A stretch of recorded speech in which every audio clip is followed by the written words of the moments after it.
அந்த பாலோட அந்த பழத்தை போட்டு ஒரு 48 டே நீங்கள் சாப்பிட்டுட்டே வந்தோம் அப்படின்னா அவங்க எப்படிப்பட்ட குழந்தை பாக்கியமே இல்லைன்னா கூட 100% அவங்க குழந்தை. ஆயிலே பெஸ்ட்டு ஆயில் அப்படின்றது வேர்ல்டுலே எல்லாத்துக்கும் வந்து. அடுத்த டைம் வந்து நீங்கள் நார்மலாக நெல் நட்டிங்கன்னா வராது. ஒரு மரம் இருந்தால் போதும், நம்ம இயருக்கு வந்து 10 லிட்டர் எடுக்கலாம். ஃப்ரீடம் ஃபார்மிங் சேனல் நேயர்கள் அனைவருக்கும் வணக்கம். இன்றைக்கி நம்ம பார்த்திங்கன்னா எங்கே இருக்கோம்னா மதுரைக்கு அருகில் காஞ்சாரம்பேட்டையில் ஒரு வினோதமான ஒரு தோட்டத்தில் இருக்கோம். இந்த தோட்டத்தில் பார்த்திங்கன்னா நம்ம நிலத்துக்கும் நம்ம சூழ்நிலைக்கும் வளர முடியுமான்னு நினைக்கிற வகைகளை வந்து பயிரிட்டு வளர்த்துட்டு வராரு நம்ம கார்த்திக் சார். அவரோட தோட்டத்தில் என்னென்ன பழங்கள் இருக்குது, என்னென்ன மூலிகை செடிகள் இருக்குது, அவர்கிட்டயே நம்ம கேட்டு தெரிஞ்சுக்கோம். வாங்க நம்ம வீடியோக்குள்ளே போகலாம். என்னுடைய பேர் கார்த்திக். எனக்கு ரொம்ப இன்ட்ரெஸ்ட்டு, அதனால் என் வீட்டிலையே வந்து இதெல்லாம் செட் பண்ணி கொஞ்சம் நமக்கு இந்த எப்படி சொல்லலாம், சித்தர்கள் அந்த இதில் வந்து மெடிசினல் இதில் ரொம்ப இன்ட்ரெஸ்ட் எனக்கு. ஸோ அப்போது அந்த செடிகளுடைய தன்மைகள், அது ஒவ்வொன்றுக்கும் அந்த மருந்தோட விதங்கள் அதெல்லாம் வந்து நமக்கு தெரிஞ்சுது. ஸோ அப்போது அது அதிகமாக ஆர்வமானதுனால அந்த செடிகள் கொஞ்சம் அரிதான செடிகளை நம்ம கலெக்ட் பண்ணி வைக்கணும் அப்படின்றதுக்காக நான் அதில் தான் அதிகமாக ஆர்வமானது. வணக்கம் சார். உங்களோட தோட்டத்துக்கு வந்திருக்கோம். இங்கே நிறைய வித்தியாசமான மரங்கள்லாம் இருக்குது. ஒவ்வொரு மரங்களையும் நம்மளோட நேயர்களுக்கு வந்து இன்ட்ரடியூஸ் பண்ணி அது எப்படி வளர்க்குறீங்க, அதுக்கான சவால்கள் என்னென்னு சொன்னீங்கன்னா அவங்களுக்கு ரொம்ப பயனுள்ளதாக இருக்கும். ஓகே சார், பார்க்கலாமா? இப்போ நீங்கள் ஃபஸ்ட் பார்த்தீங்கன்னா இது நம்ம ஆலிவ் ட்ரீ. ஓகே, இது ஆக்சுவலாக வந்து இஸ்ரேல் அந்த கண்ட்ரியில் மட்டும்தான் இருக்கும். இங்கே அவ்வளோ வந்து வர வாய்ப்பும் கிடையாது. Okay sir. ஸோ இது வைத்து வளர்த்துட்ருக்கேன். இப்போ ஒரு 2 வருஷம் மரம் இது. Okay okay. இதில் நல்ல நமக்கு வந்து அப்படின்னா இது நம்ம சீதோஷ நிலைக்கு மேக்ஸிமம் வர்றது கடினம் தான். ஓகே. ஏன்னா நம்ம நான் வந்து கலெக்ட் பண்ணும்போது இது வந்து வாய்ப்பு இல்லை சார் அப்படின்னு சொல்லும்போது நம்ம இங்கே கிடைக்கல எனக்கு. நான் வெளியில் பெங்களூரில் வந்து கலெக்ட் பண்ணி ஸோ இதை வாங்கி வளர்த்துட்ருக்கேன். ஸோ கண்டிப்பாக உண்டு. இது வந்து இருக்கிறதுலே எப்படி சொல்லணுன்னா நம்ம ஆயிலே பெஸ்ட்டு ஆயில் அப்படின்றது வேர்ல்டுலே எல்லாத்துக்கும் இது இருக்குது. இது ஆல்ரெடி குடிக்கலாம். அந்த ஆயிலை வந்து இதை குடிச்சிங்கனாலுமே உங்கள் ஹெல்த்துக்கு எல்லாத்துக்குமே வந்து கொலஸ்ட்ரால் வந்து எதுவுமே இருக்காது. Okay sir. 0% கொலஸ்ட்ரால். இது இந்த ஆயிலை சமைக்கவும் செய்யலாமா சார்? இது 100% சமையல் ஆயில் தான். ஓகே. ஆயில், சமையல் ஆயில், ஸ்கின்னுக்கு எல்லாத்துக்குமே நீங்கள் வேர்ல்டில் தான் யூஸ் பண்ணிகிட்டு இருக்காங்க. ஓகே. இது என்னன்னா இந்த ஒரு மரம் இருந்தால் போதும், நம்ம இயருக்கு வந்து 10 லிட்டர் எடுக்கலாம். ஓ, ஒரு மரத்துலேருந்து 10 லிட்டர் எடுக்கலாம், தாராளமாக எடுக்கலாம். என்ன தெரிகிறது? ஸோ இது காய் காய்ச்சி பழம் இருக்கும். ஓகே. அதை நம்மளே வந்து அந்த பழத்தோட இதை எடுத்து ஸோ நம்ம வந்து ஒரு கல் சட்டியில் வச்சு அதை நம்ம இது ஹீட் பண்ணும்போது அதில் ஆயில் இது பண்ணும்.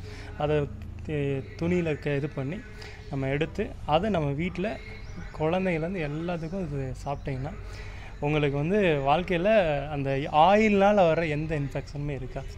அந்த பழம் காய்க்கு சீசன் இருக்கா சார்? சீசன் இருக்குது. இப்போ வந்து நம்ம இன்னும் 2 வருஷம் வரணும். இந்த 2 வருஷம் ஆகும்போது கண்டிப்பாக காய் வந்துடும். 4 வருடங்கள் கழித்து காய் காய்க்க ஆரம்பிச்சிடும். அப்புறம் வந்து இயர் ஃபுல்லாக காய்க்கும். உங்களுக்கு வருஷத்துக்கு ஒரு டைம் வந்து காய்க்கும். நம்ம அதை எடுத்து வந்து நம்ம ஆயில் வந்து ப்ரிப்பேர் பண்ணிக்கலாம். இது வந்து உங்களுக்கு ரொம்ப ரொம்ப அது மட்டும் இல்லை, இது வந்து அதாவது தமிழ் இதில் சொல்லுவாங்க ஜோதி விருட்சகம் அப்படின்னு சொல்லுவாங்க.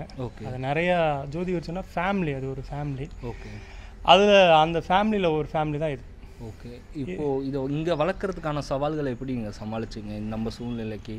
இது கண்டிப்பாக வராது அப்படின்னு தான் சொன்னாங்க. ஓகே. நான் ஃபஸ்ட்டு இந்த மண்ணை வந்து சரி பண்ணேன். ஓகே, அதான் மெயின். அப்போ எப்படின்னா நம்ம தமிழ்நாட்டோட சீதோஷணமும் கேரளாவோட சீதோஷணமும் ஒன்றா தான் இருந்தது. சரி. அது மாறிடுச்சு. நம்முடைய கலாச்சாரங்கள், நம்மளுடைய இது இப்போ உள்ள சுற்றுப்புறதுனால நம்ம அழிச்சிட்டோம். ஓகே. ஆக்சுவலாக வந்து கேரளாவில் என்ன வருமோ அதே மாதிரி இங்கேயும் வரும். அதாவதுன்னா கேரளா கிளைமேட்ன்றது வந்து ஹில் ஸ்டேஷனோட இது தான். ஓகே. இப்போ தமிழ்நாட்டிலையும் நமக்கு வரக்கூடியது இருக்குது. ஆனால் என்னென்னா மண் வளமும் கெட்டுருச்சு. ஓகே. இப்போ என்னென்னா மண் வளத்தை வளர்க்குறதுக்கு வேறு ஒன்றுமே இல்லை, சிம்பிளான மெத்தடு தான். நமக்கு அதாவது எப்படி சொன்னால் 0 செலவு மட்டும்தான். அதில் வந்து சாணம் தான், அதாவது காஞ்ச சாணம் எருன்னு சொல்லுவாங்க, அந்த குப்பை. இதை வந்து நம்ம நிலத்தில் வந்து எந்த ஒரு உரமும் நீங்கள் போட தேவையில்லை. நிறைய அந்த உரம் இந்த உரம்ன்றாங்க. இதை ஒரு 6 மாதத்துக்கு ஒரு ஃபுல் பண்ணி நம்ம வந்து அந்த மழை சீசனில் போட்டோம் அப்படின்னா அது வந்து ஃபுல் பாக்டீரியாக்கள் உருவாக ஆரம்பிச்சிடும். நீங்கள் எந்த ஒரு சொன்ன உரமுண்டு வைக்கணும்னு தேவையில்லை. அதுவே அந்த மண் வந்து தன் தன்மையை 2 வருஷத்தில் அடைஞ்சிடும். ஓகே. அதுக்கப்புறம் நீங்கள் எந்த இதை வந்து பிளான்டிங்கை வச்சாலும் அது வராதுன்றது கிடையவே கிடையாது. அது ஆட்டோமேட்டிக்காக வரும். நீங்கள் மாட்டு சாணத்தை ஊற்றி மண்ணை ரெடி பண்ணி அது மூலியமாகவே இதை வளர்த்து எடுக்க முடியும். இதுதான் வந்து நம்முடைய பாரம்பரியமான இது இந்த மண் வளத்தை சரி பெருக்கிறதுக்கான வழி. இதுதான், வேறு ஒன்றும் நம்ம இன்னைக்கு நிறையா வந்து கெமிக்கல் ஆட் பண்ணி மண் கொண்டுட்டாங்க. சரிங்க. இப்போ அதனால் வந்து இப்போ பார்த்தீங்கன்னா இந்த இப்போ நெல் எல்லாத்தையும் வந்து எப்படி சொல்லலாம், அதுக்கு யூரியா அது இதுன்னு போட்டு இது பண்ணுறாங்க. அடுத்த டைம் வந்து நீங்கள் நார்மலாக நெல்லை நட்டிங்கன்னா வராது. மறுபடியும் அந்த யூரியா இதெல்லாம் போட்டால் மட்டும்தான் வரும். ஆனால் அவங்களுக்கு என்ன தெரியாதுன்னா இது கொஞ்ச நாளில் அதுவும் அழிஞ்சிரும். ஸோ அதுக்கு வந்து இவங்க ஒரு 2 வருஷம் காத்திருக்கணும். அந்த 2 வருஷம் கொஞ்சம் ஈல்டு கம்மியாகவும் ரொம்ப கம்மியாக தான் இருக்கும். ஆனால் அதுக்கப்புறம் அந்த 2 வருஷம் முடிஞ்சு அந்த நம்ம வந்து அந்த மண்ணை சரி பண்ணிட்டோன்னா இவங்க வந்து 50 மூடை எடுக்கிற இடத்துல 100 மூடை எடுக்கலாம். சரிங்க. ஸோ இது 100% உண்மை. ஸோ இது எல்லாத்துக்கும் அவங்களுக்கும் தெரியும். ஆனால் என்னன்னா இப்போ நீங்கள் சொன்ன மாதிரி ஃபாஸ்ட் ஃபுட் இன்ஸ்டண்ட்டாக நம்ம சாப்பிட்ற மாதிரி எல்லாமே இன்ஸ்டண்ட்டாக கிடைக்கணும், 100 மூடை வந்து இப்படியே கிடைக்கணும் அப்படின்னும் போது அப்போ எல்லாத்தையும் கொண்டுட்டு தான் நம்ம செய்ய முடியும். சரி பழம். ஓகே. இங்கே ஆல்ரெடி 2 காய்கள் இருக்குது. ஒரு சின்ன காய் இப்போ நீங்கள் பார்க்குறீங்க. இந்த கிளையில் 2 காய்கள் நீங்கள் ட்ரை எத்தின்னு சாப்பிட்றாங்க. ஓகே. அது சாப்பிட்றது வேஸ்ட். ஓகே. ஏன்னா அதில் ஃபுல்லாக வந்து சக்கரை பாலை கலந்து தான் உங்களுக்கு ட்ரை எத்தி பண்ணி நமக்கு வருது. அதனால் எந்த பிரயோஜனமும் கிடையாது. ஓகே. ஆனால் இதை வந்து அப்படியே இதை வந்து சாப்பிட்ருக்கோம், அவ்வளோ டேஸ்ட்டாக இருக்கும். அந்த ஹனி எப்படி சாப்பிட்டா அந்த டேஸ்ட் இருக்குமோ அந்த டேஸ்ட் இருக்கும். என்னன்னா இது அப்படியே சாப்பிடும்போது இதில் வந்து உங்களுக்கு வந்து நரம்பு சம்மந்தப்பட்ட அத்தனை வியாதி சரியாகும். ஓகே. அதாவது சொல்லுவாங்க. ஆனால் அந்த ட்ரை ஏற்றி சாப்பிட்றதுனால உங்களுக்கு 50% கூட பலன் கிடையாது. ஓகே. ஆனால் இதை ஒரு கிட்டத்தட்ட ஒரு 40 நாள் இதை நீங்கள் எடுத்துக்கிட்டிங்கன்னா உங்களுக்கு நரம்பு சம்மந்தப்பட்ட எந்த வியாதியும் ஆட்டோமேட்டிக்காக ரிலீவ் ஆகிடும். இன்னொன்று இரத்த சோகை இருக்கிறவங்களுக்கு 100% இது க்யூர் ஆகக்கூடியது. இது எல்லாத்துக்கும் தெரிந்த ஒரு ஃப்ரூட்டு தான். ஆனால் எடுக்கிற முறை தவறாக இருக்குது. இதை பழமாக தான் நீங்கள் எடுக்கணும். நீங்கள் இந்த ட்ரை எத்தையுமே வந்து உண்மையாக நேச்சுரலாக ட்ரை பண்ணி சாப்பிட்றதுன்றது வேறு. நீங்கள் இன்றைக்கி சாப்பிட்றது எல்லாமே வந்து ஜீனி பால். அதனால் நீங்கள் சாப்பிட்றதுனால ஒரு பிரயோஜனமே கிடையாது. உங்கள் உடலுக்கு கெடுதி தான். ஓகே. அந்த அத்திப்பழத்தினால நன்மை கிடையாது. அதே போல் இந்த அத்திப்பழத்தை இன்னொரு முறையில் சாப்பிடணும். இதை பழத்தை 2 பழம் காலையில், ஒரு ரஸ்தாளி பழம், ஒரு பால். அந்த பாலோட அந்த பழத்தை போட்டு சுடு பாலில் லைட்டாக சூடாக இருக்கும் போட்டு ஒரு 48 டே நீங்கள் சாப்பிட்டுட்டே வந்தோம் அப்படின்னா அவங்க எப்படிப்பட்ட குழந்தை பாக்கியமே இல்லைன்னா கூட 100% அவங்க குழந்தை இருக்கும். ஓகே. இது மறுபடியும் ஒரு டைம் சொல்லுங்கள். 2 இந்த வெரைட்டியோட 2 அத்திப்பழமும் ஒரு ரஸ்தாளி பழமும் ஒரு ரஸ்தாளி ஓகே பழமும் காலையில் ஒரு பால் பசும் பால். அதில் வந்து இந்த பழத்தை ஊற வச்சிடும். 15 மினிட்ஸ் ரொம்ப சூடாக இருக்க கூட லைட் சூடு. இதை சாப்பிட்டுட்டு நீங்கள் வந்து ஒரு 48 டே இதை ரெகுலராக நீங்கள் அதாவது 2 பேருமே சாப்பிட்டுட்டு கணவன் மனைவி சாப்பிட்டுட்டு இருந்தாங்க அப்படின்னா இரவும் எடுத்துக்கணும்.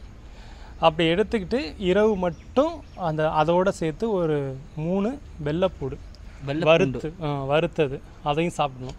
இவங்க சாப்பிட்டு ஃபினிஷ் பண்ணும்போது அவங்க லைஃப்பில் 10 வருஷமே இல்லைனாலும் சரியாயிடுவாங்க. சரி. ஆட்டோமேட்டிக்காக 100% அடித்து சொல்ல முடியும். நிறைய பேருக்கு சரியாயிருக்கு. ஓகே. அதனால் வந்து நான் தைரியமாக சொல்ல முடியும். ஏன்னா அந்த இது ஒவ்வொரு தன்மையில் என்னென்னா நரம்பு பிரச்சனையும் அந்த நரம்பு பிரச்சனைனால நம்முடைய அணுக்கள் வந்து இந்த நரம்பு நம்ம நரம்புக்கும் அணுக்களுக்கும் நிறைய சம்மந்தம் இருக்குது. அது வந்து அவங்க நரம்பு பிரச்சனை இருக்கிறதுனால ஸோ அவங்க இது பண்ண முடியாது. அதுமாதிரி ரத்தத்துக்கும் அணுக்களுக்கும் சம்மந்தம் இருக்குது. இது 2மே சரியாயிடுச்சுன்னா ஆட்டோமேட்டிக்காக அவங்க சரியாயிடுவாங்க. ஓகே. இது 2ஐயும் சரி பண்ணக்கூடியதான் அந்த ரஸ்தாளியில் இருக்குது. மேலும் பல சந்தேகங்கள் இருந்தால் நீங்கள் என்ன பண்ணணும், நம்ம ஃப்ரீடம் ஆப்பை டவுன்லோட் பண்ணணும்.